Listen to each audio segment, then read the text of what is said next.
Good morning, everyone, and welcome to iGate TV. Welcome to the newspaper headlines review on the program. Every Tuesday, we come here to look at what the papers are saying and bring you different perspectives that have to do, opinions, perspectives, and all the shades of ideas that perhaps have run into the papers. And of course, I have my usual panelists here to do justice to the headlines. With me, Emmanuel Tavia and Nathaniel Nongo. Gentlemen, welcome to the program. Thank you very much, Nongo, for, okay, maybe I will switch. Leave the man of steez. Okay, yeah, welcome to the program again. So every Tuesday we come here, we'll look at what the papers are saying. Of course, we'll bring you shades of the things that are happening in the papers. We want to go into the newspaper right away, but one thing that has actually subsided, we can't hear of it again, is the Sokoto traditional brouhaha. Sorry, the Kano brouhaha. Later on, the Sokoto one came up. But you think normalcy has returned to Kano in a way? No, in our business, in Gutsav, we have, in the world of the news comings and goings, we have news cycle. And it just seems like there are other events and incidents, some very unfortunate, some good ones that are taking prominence. I can assure you that the actors in these various theaters will soon do one or two things to re-engage the attention of the public. And the court ruling. Let's wait for more court rulings because they are never ending. You don't want to be in contempt of court. And anything that involves the judiciary is always ongoing, back and forth from the Supreme Court back to the High Court. So let's watch out for one would have expect, or rather, that at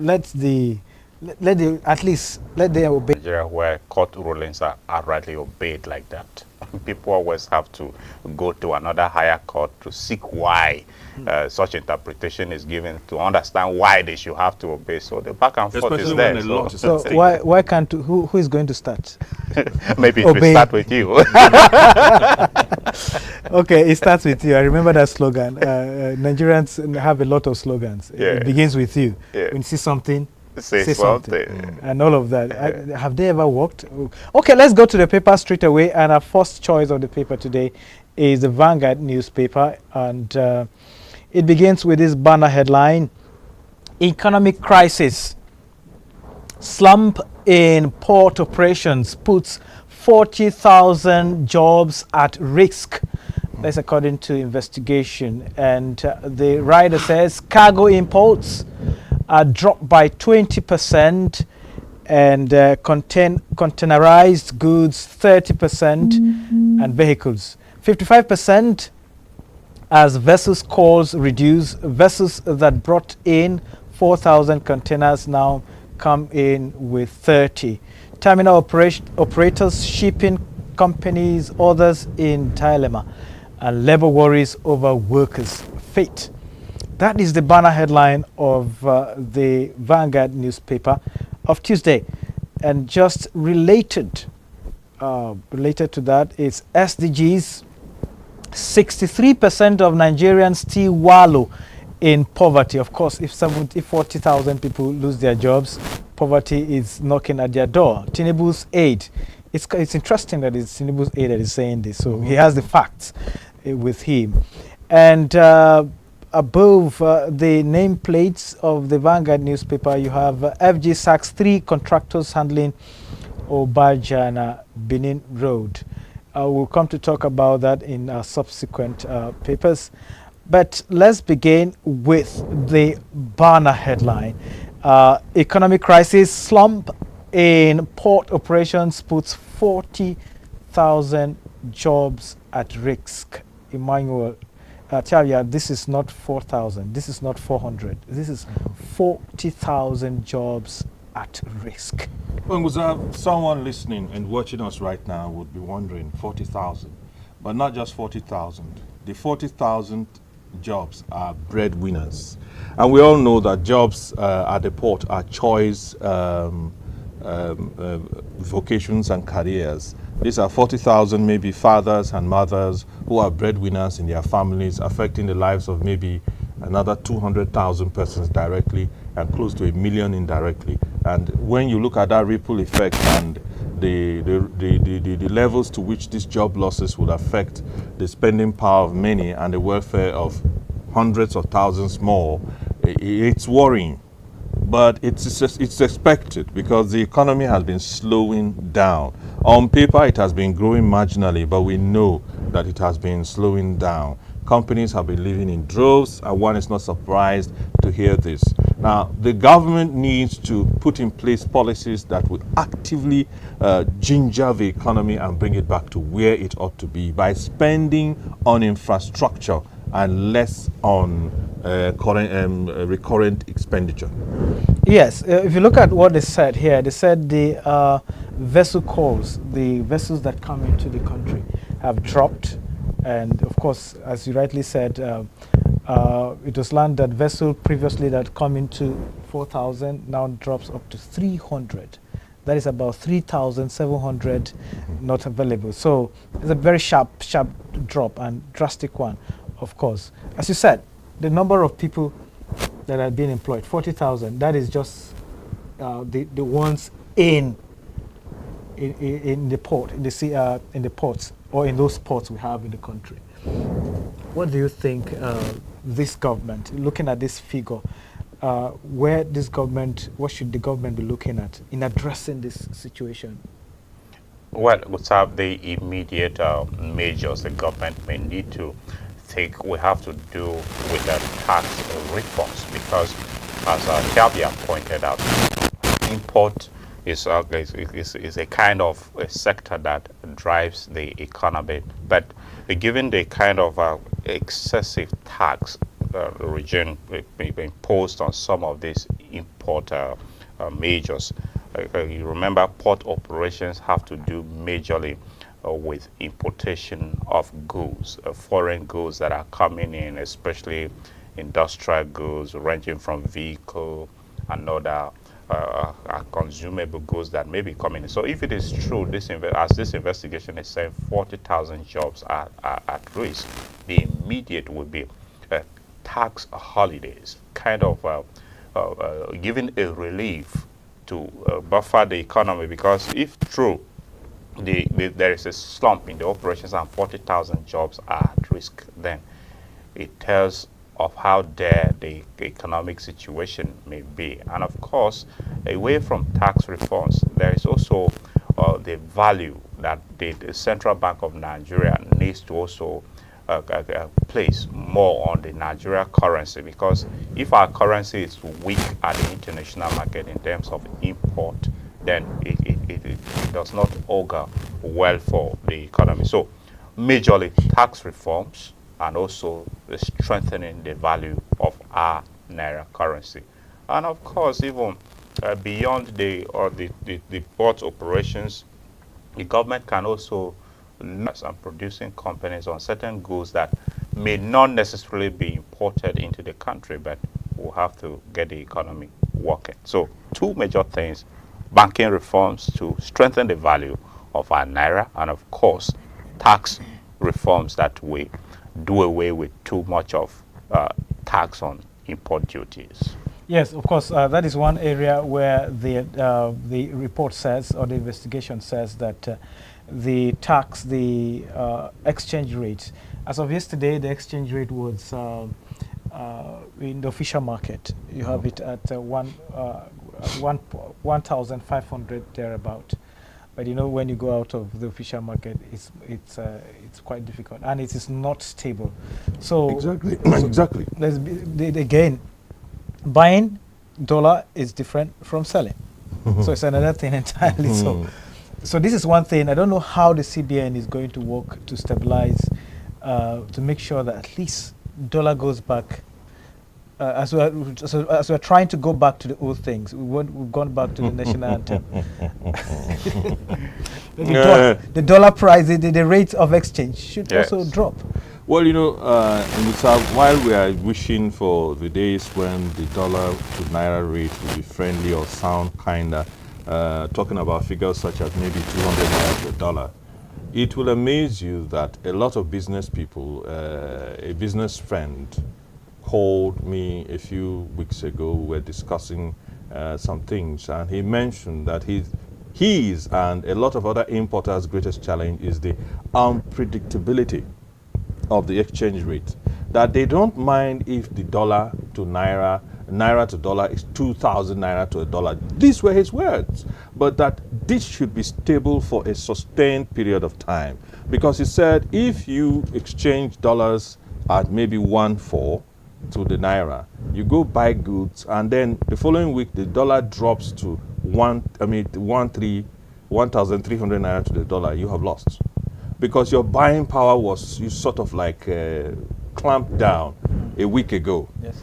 And now you bought at a very high rate and the dollar is cheaper, so you cannot sell your goods at a higher rate compared to when you bought. I don't know if folks out there will understand what I'm trying to drive at, but he kept on repeating that if the exchange rate is stable, it's going to be easier for importers and various businessmen to make long-term decisions. And because of the unpredictability of the exchange rate and the high cost of buying the dollar, remember that a few months ago, the CBN and the BDCs had a lot of buzz in the media about reforms and what have you. So now getting the dollar is another issue.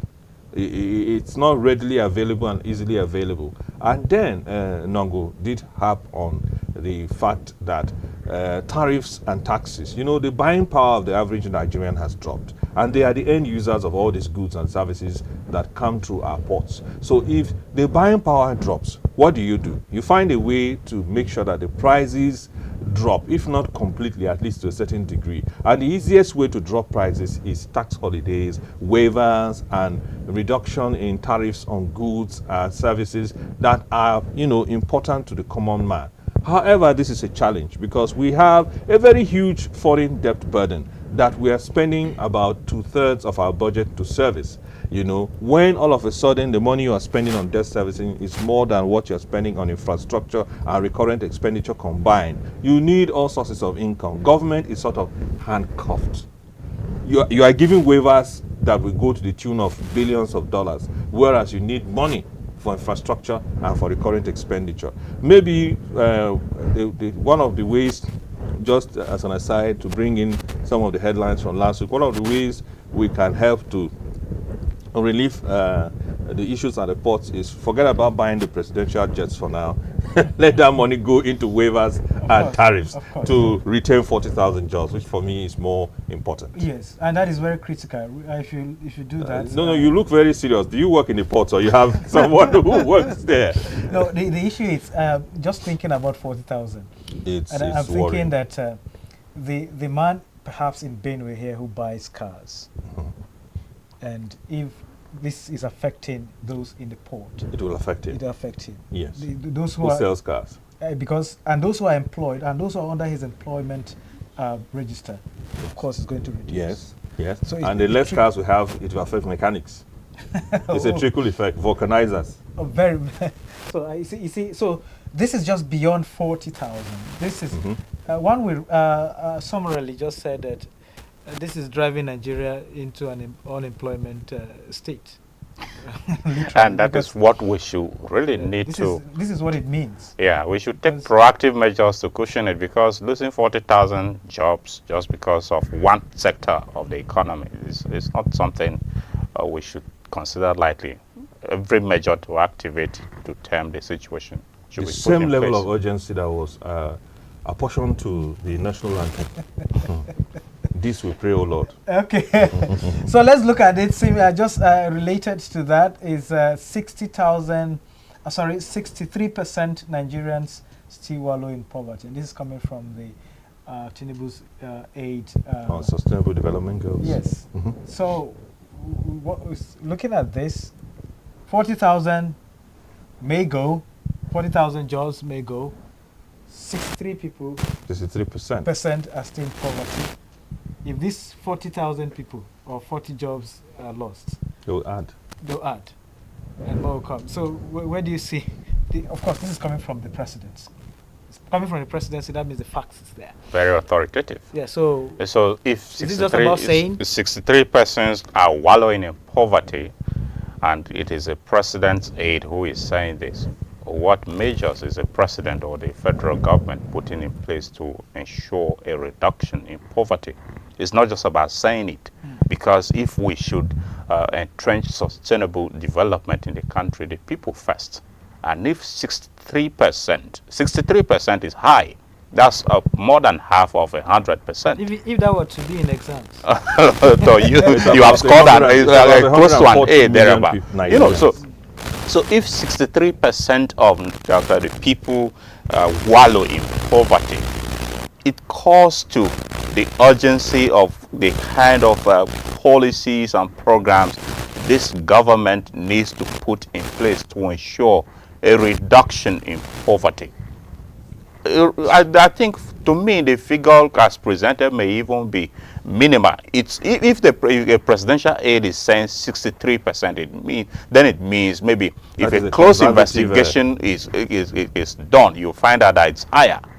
But it calls to question what measures to reduce the poverty. now she said something because this is coming from the advisor of SDG, Princess Adejoke.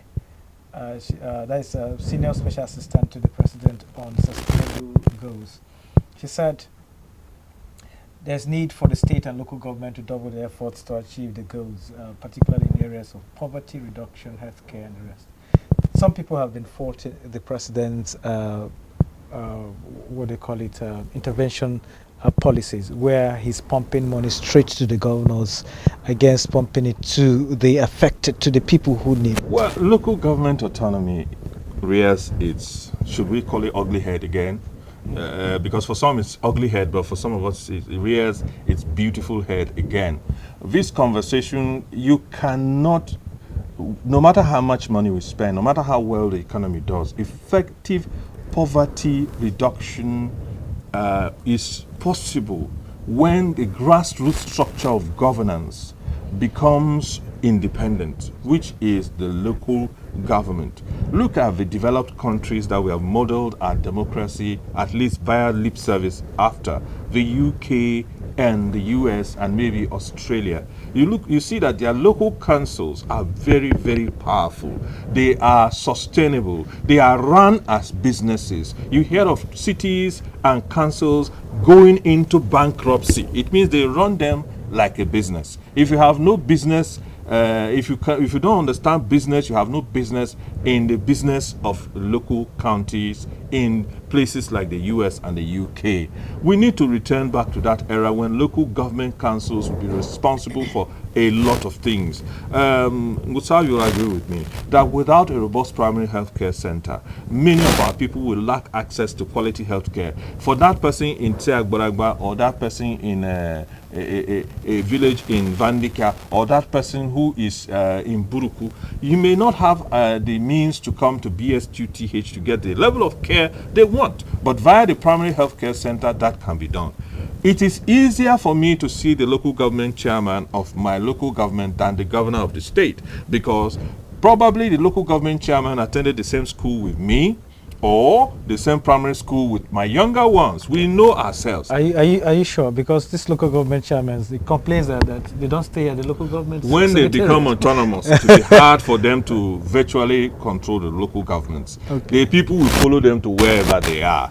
You know, now they have a blanket excuse, so the people don't expect much from them because the people know they are more or less, sorry, this word may sound offensive, they are puppets, so to speak, puppets of various state governors. It's not an insult, it's just a descriptive term of what is going on presently. But once the people get to know that, no, you get your funds direct from allocation account, and this is how much, you know, now, right now we don't know how much each local government gets. It's a mystery.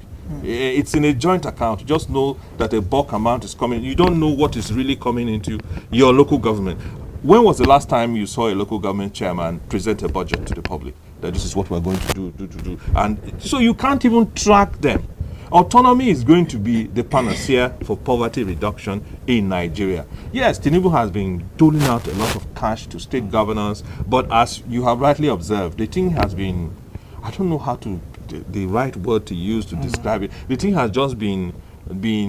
I wish I could speak in vernacular. The thing has just been very bare in a way to Yeah. sort of speaking. Yeah, because one thing is the national social investment programs we have Yes. in the Buhari era. You have the N Power and all of the powers Yes. that you can mention. They are video shakers. So monies were sent to the beneficiaries directly. But this time around, from what I think the other time, I can't remember the amount, the president sends the money to the governors to disburse to those who are supposed to benefit from it. And this is one thing that many people are questioning, or perhaps saying this is not the right way to do it. Just dispense the money straight to the beneficiaries and they will know what to do. Perhaps, maybe, that could just reduce the poverty level in the country. But let's move on to the next paper. The Punch paper is next. And the Punch paper, it's punching us. Dangote is not leaving Punch newspaper at all. Almost every day, there is something about Dangote. Dangote fuel marketers fear high price petrol ahead of supply. Crude price will determine costs of Dangote PMS. Ipman warn FG. Imported crude makes production costs higher, may affect petrol price. That is Dangote bringing Dangote source. And just think that is just that for now, because the other one, we'll look at the other one at the next paper.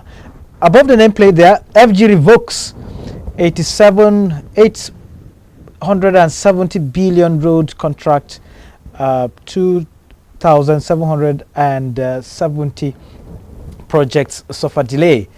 Kanu plans appeal after losing 1 billion suit against FG. INEC lacks power to conduct LG elections, and that is Yakubu. Okay, just some of them there, but we will look at the major headlines here. Dangote again, briefly, let's look at this. Nogo, what do you say? Dangote is saying that imported crude makes production costs higher, so may affect petrol price. So marketers are already saying his supply will be higher in price. They are saying, yeah, perhaps it's not going to be the way you think, but depending on the supply. If the cost of the supply is high, of course, it's going to, there is a market. I can't buy something for 200 naira and sell for you 150. But again, as I have always argued, the one would have expected that the deregulation of the petroleum sector, especially since the removal of fuel subsidy, will allow the market forces to determine the sector. And of course, we have petrol, crude is one of the natural resources this country is gifted with. So why are we importing crude to process into refined fuel? Dangote is a businessman, and he has come into this aspect as a businessman. And whatever the refinery he has put in place will be simply driving this on the basis of a businessman who is a private investor in this area. So if the federal government and is very sincere about getting the petroleum sector to work, especially to ensure availability of fuel for importing crude to process into refined fuel, when we are endowed with this resource in abundance. So my argument has always remained that until the government gives a sincerity to the issue and the marketers, their complaints may be genuine, but Dangote is a businessman, and whatever he's doing as a private business investor will be driven by market forces. So let the government get our local refineries working in such a way that it's not only Dangote who is dominating the sector and determining what happens there. Okay, before we go on the break, Emmanuel, let me just ask you, what do you think about the fears of the marketers? The fears are genuine because, just like Nangu said, a businessman would not be in business. Is not in business to be a nice guy. It's in business to make profits. And as the case may be, the question many people will ask is, why does Dangote have to go and buy crude from outside the shores of Nigeria? His refinery is just 650,000 barrels per day. Nigeria sells about twice that of crude oil, produces about twice that every day. So how come we are selling all our crude out when we can refine it, sell within Nigeria, and then export and make more money and bring down the exchange rate, because we are conserving the billions of dollars we spend yearly on importing these petroleum products? There is something known as contracts, and that is where the problem is. The international oil companies, yes, Dangote cried out that they are conspiring against him. That may be the case in some aspects, but you know, crude oil is not like biscuits that you can just go to a shop and say, I need a carton. Crude oil, even before it is drilled from outside of the soil, speculators on major stock exchanges and crude platforms in the world buy months, years ahead of time, and they do a certain kind of trading known as shorting or what have you. There are a lot of technical names attached to it. What they do is they ensure that someone can just come and say, okay, the crude is selling now for $90 to a barrel for your type of crude. So I'm going to give you enough money to cover your production costs for the next 1 year, so that if the price goes up, I who supplied you the money will not have to pay the difference. If the price drops, you also don't have a problem. You have a consistent. So these contracts are there, and some have been tied in for the next 1 year. Dangote will start getting crude, but it's not going to be immediate. Okay. So everybody should calm down. Yes, when we remember, just before we go on the break, remember, Ngutav, you'll agree with me that when the GSM privatization was done, matter of fact, the cost of calls went up. If we remember correctly, it went up before it started coming down. We will bite the bullet for the next few months, but surely, as more modular refineries come on board, the price of fuel will crash. When will the modular refineries come on board? That's a big question. ₦1 billion question. Okay, we'll go on a break now. When we come back, we'll continue with the newspaper headlines review. Don't go anywhere.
Fidelity 100%. Faithfulness cannot be tested where your partner is. With communication, I know that you won't cheat on me. Some people they talk well, and still they cheat too.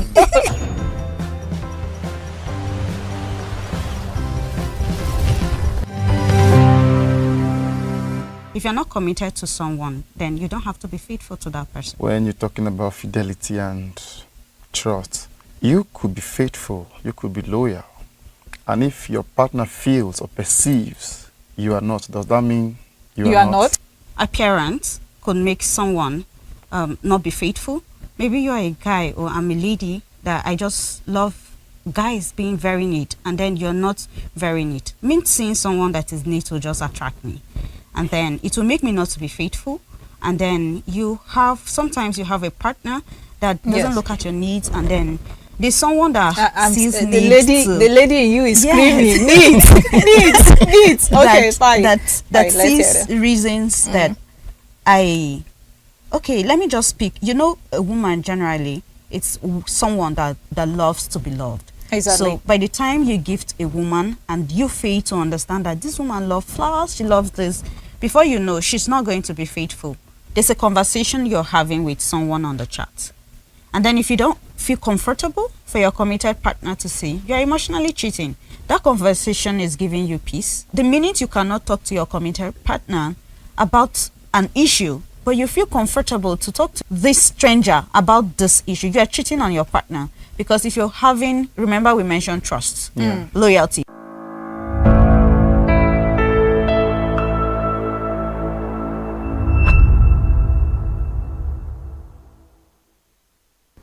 Okay, welcome back. And if you're just joining us, this is Agate TV, and the program we are just looking at newspaper headlines review. Let's go to the next newspaper headline. Now talking security. Nigerian Tribune. Borno bombing, death toll now 32, and terrorist merchants must be stopped. ACF, and there's the rider, one of the riders. Intensify efforts in combating terrorism. Southern senators tell FG, and we shall seek justice for the victims bereaved. Northern senators. Again, just below that and related, customs seize 844 rifles, 112,500 ammunition in Rivers Port. FG terminates Obajana Benin road contract. This is coming up over and over. But INEC proposes, okay, no explosion in Zungeru power plant. These are just some of the lead headlines, but the major headline is Borno and the custom. Let's look at this side by side. I can't remember the last time we had a bombing incident in Nigeria. I can't really picture it the last time, but this Borno incident is, I think it's something, it's telling us this, it's telling us that we need to work. Good sir. It's a regrettable incident. It's highly unfortunate that lives have been lost, and it's all the result of religious fanaticism and extremism that has taken root in certain parts of the country. And we cannot sit where we are and begin to imagine that we have it better than those over there. Rightly, like you said, it's been a while since we heard of bombing incidents. And of course, one of the riders, one of the headlines also mentioned that there was speculation that a bombing happened at the Zungeru hydro power plant that is about to come on stream and help alleviate the challenges of power supply in Nigeria. Looking at the scenario in Goza, over 30 people have so far passed on, and dozens more injured, and about 14 or so discharged from hospital. A ray of hope. Insecurity is a global challenge, and once upon a time a president of Nigeria made that comment and we mocked the person, but it's true. Our borders are very, very porous. For some of us who have had the privilege of being to communities that border other countries in Nigeria, you can see that our borders are probably the most porous of any other country in the world, and people just come and go and accuse them. A lot of things are small. You can imagine the story about the seizure of over 800 rifles, over 12,000 rounds of ammunition seized, a lot with crates. The scourge of drug abuse, the proliferation of arms, is directly tied at the umbilical cord with insecurity in Nigeria. Okay, Nat, you look at this bombing, get to 32. I learned that the governor is not around, so the acting governor, it's the one in charge. But the vice president has visited the place and has given assurance that we're going to see it doesn't look like a normal repeat. Well, first of all, our condolences to the government and people of Borno State over this unfortunate incident. It's very sad to get to lose 32 citizens in just one attack. It's quite unfortunate that the incidents of bombing are getting to resurface in Borno in the northeast again. But the government has severally given assurance that terrorism has been degraded in that path of our country in the northeast. But here again we have this coming up. So, the vice president visit, does it offer any hope? Does it, with the 32 lives lost, be recouped? Certainly no. But I think we should get to tighten our security. If the government is really, this issue of terrorism and banditry has been on, it speaks to the general insecurity in the nation. It has been there since the days of the past administration led by former President Muhammadu Buhari and now President Tinubu is still battling with the same challenge of terrorism. And Nigeria needs to act more decisively on measures to tackle terrorism, not just in Borno State, not just the general insecurity in the country is alarming. For us to get to experience just one attack in a country that is not at war with another country, this is just pure internal issues we are having. Terrorism, Now, just banditry. let's look at The this. government should toughen its measures. Let's look at this side by side with the seizure of over 800 rifles. Bombing just took place in Goza. in Goza, Yes. and one suspected to be in Zungeru. Over 800 rifles have been seized Guess where? And In Rivers. in Rivers State. it should worry all of us. Now, over 800 rifles In Rivers. in Rivers have been seized. With container, the containers still contain drugs. So this is just perhaps an unfortunate container. Yeah, of course. Now, for every container that this is discovered, Yes. expect that more have passed Yes. through. So without this is an being- unfortunate container. So this, because those people who planned this thing probably know that. They take into account that they will let's lose take some. it. Let's take it in different They ways. So, overwhelm you by numbers. so perhaps this one is unfortunate. Now, if bombing has happened, this seizure, what does it portray? What picture does it paint of the security of this country? In Butsab, we had, you and Nongo had been harping on the fact that the law enforcement agencies, there was this other edition where we were challenging ourselves that why is the police suddenly involved? This is one of the reasons, because this container discovered at this point in time in Rivers, it's not a coincidence. It is not. Now, 800 rifles is 799 rifles too many to have been discovered. They are not for the Nigerian police. I mean, how many rifles do the entire police force in Rivers State have?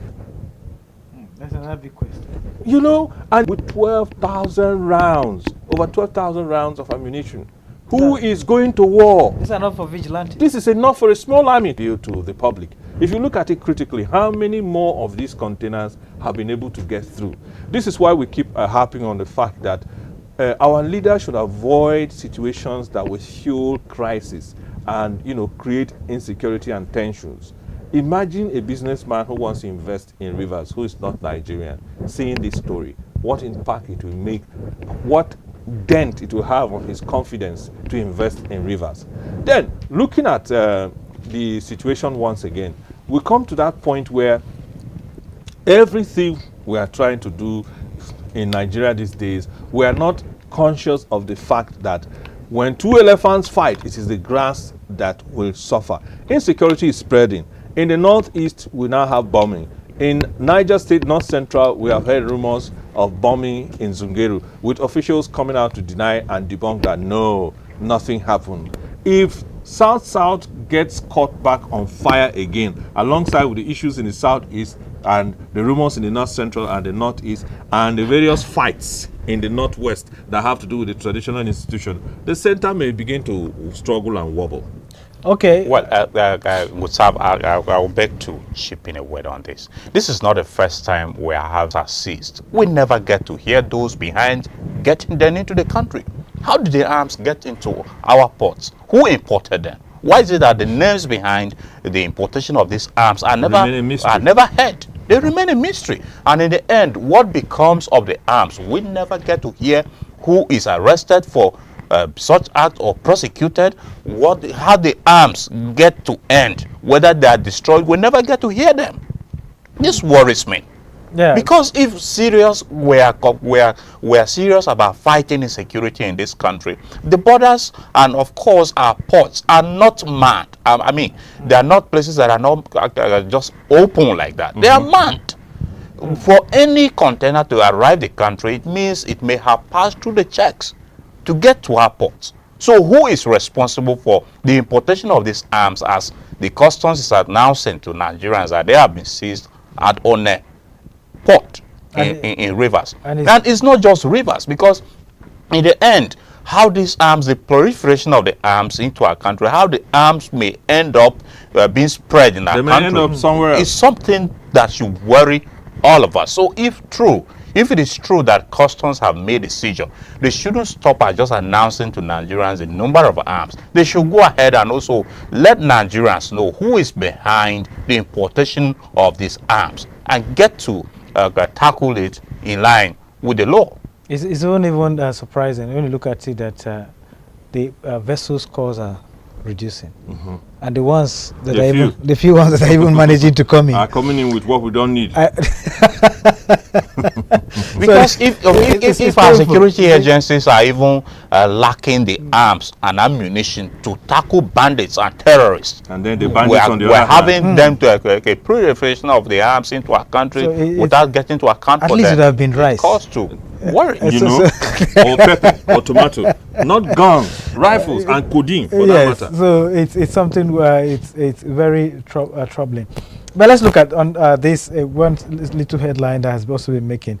Wike to Ireti Kingibe. We will unseat you as FCT senator in 2027. The mayor of Castabridge. Wike was saying this in Abuja, where at the flag of a bus terminal. So yesterday at Mabushi. But of what is trending beyond that, Wike said he's going to retire Kingibe in 2027. One thing that is trending of him is his dress. You know, good sir, when I watched the FCT minister on TV, I must confess that I also had some funny impression about his dress. But later on, I will see on social media that it's quite an expensive dress. Somebody even make fun of it on social media in a post that the tailor must be from Fubaraska.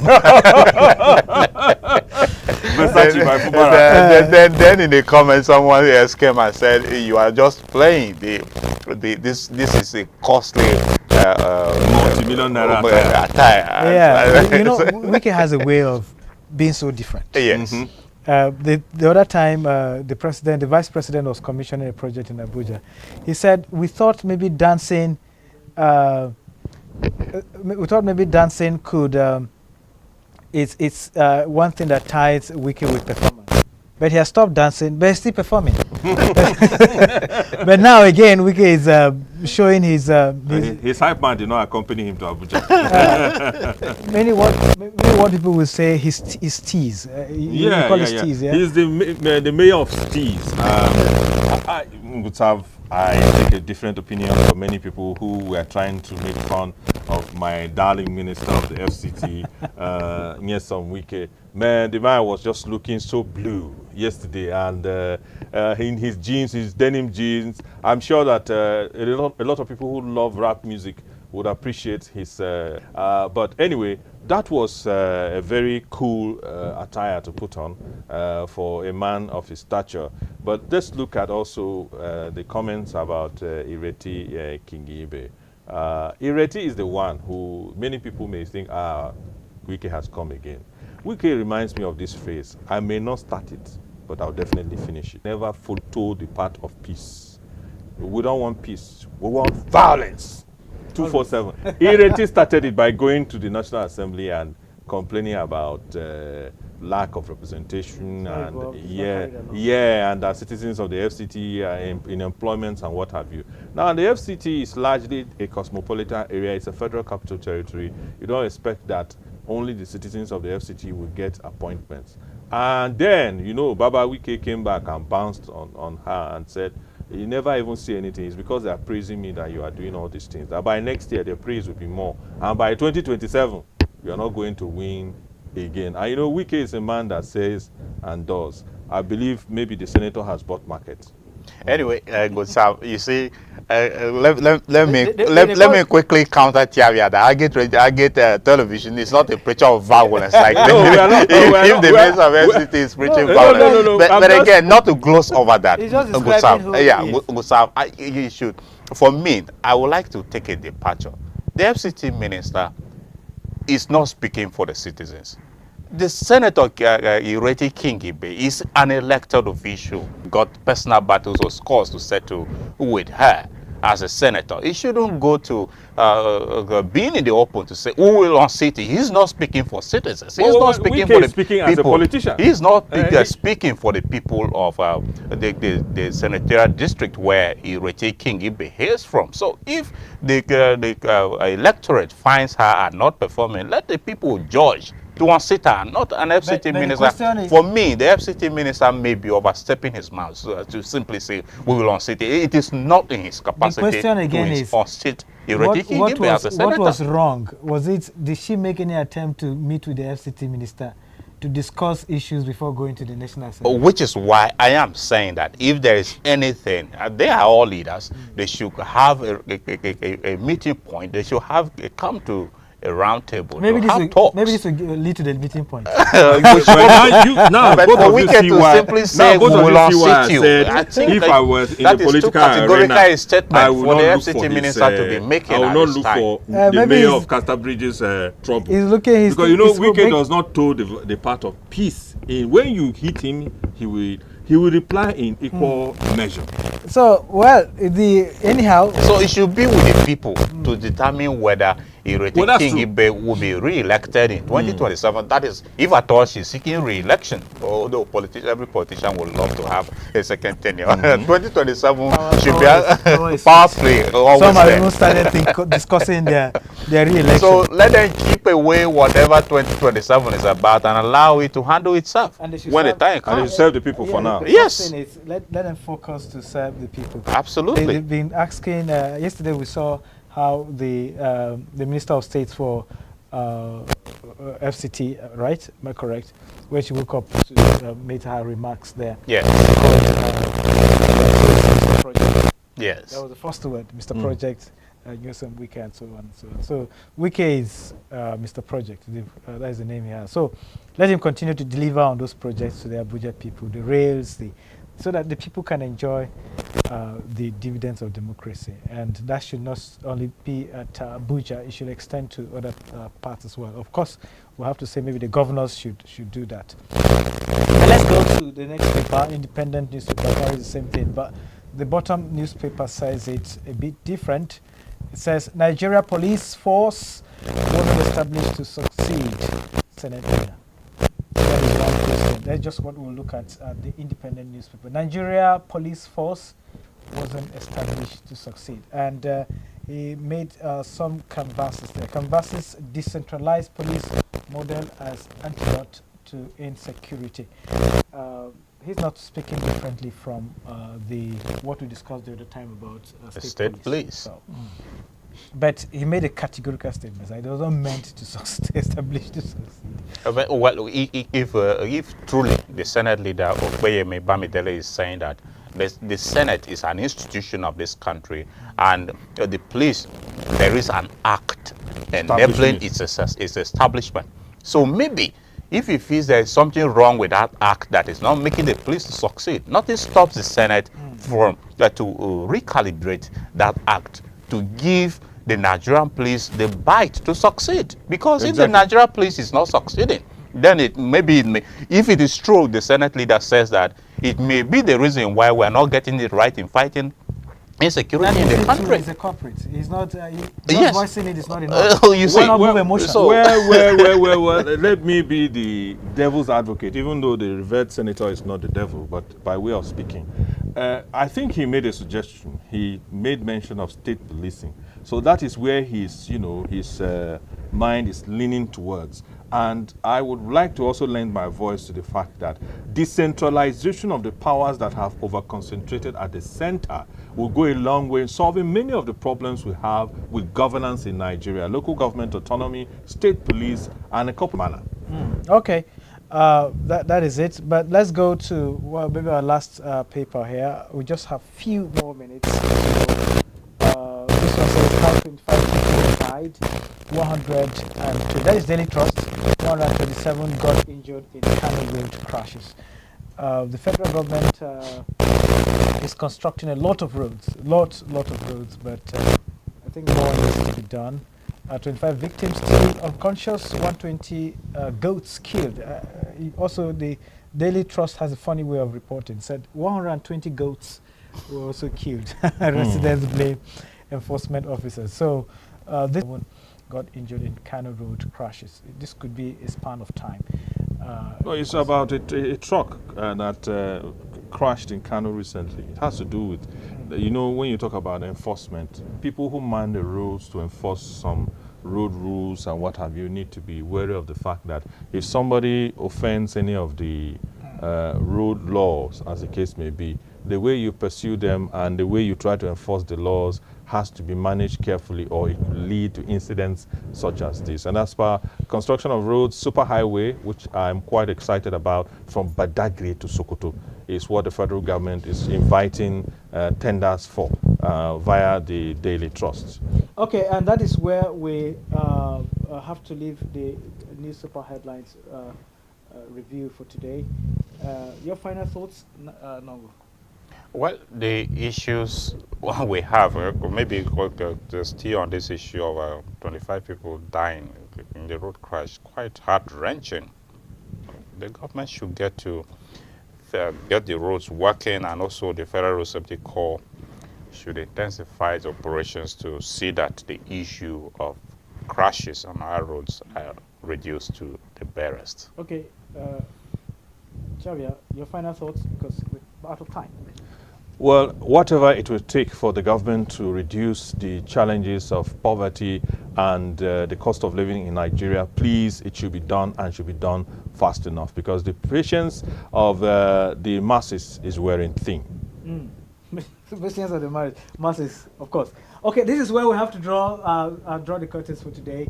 Thank you very sincerely for being part of the program. We'll come your way again next Thursday, where we'll also bring you some of the headlines on the paper, and then look at some areas, your own opinion as well. But don't forget to follow us on all our social handles, and as well, drop your comments. With time, we'll begin to take comments of Nigerians to see what they are saying, and to reflect them on this program as well.